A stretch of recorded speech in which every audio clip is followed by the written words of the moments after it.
İntiqam Kəlbəcərli yazır ki, bizim değerli şairimiz, değerli kardeşim. Yazarsan kardeş, yazarsan. Dinleyin, ben bir size söyleyeyim. Billur tek qəlblərə axandı sevgi. O elə bir gücdür, elə bir qüvvə. Maqnit tek özünə çəkəndi sevgi. Elə ki sevgiyə düçar oldun sən, gözünə görünməz nə kədər, nə qəm.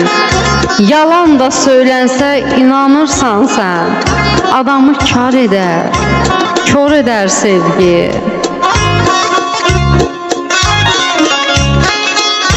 Herkesin kapısını döyəndi sevgi. Canına, qanına girəndi sevgi. Baxmaz qocasına, cavana sevgi. Şimşək tək şığıyıb axandı sevgi.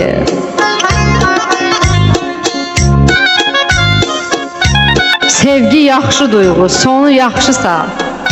Adama güc verər, ruh verər sevgi. Bədbəxt yox, xoşbəxtsə iki sevənlər. Bax buna deyirəm mən əsl sevgi.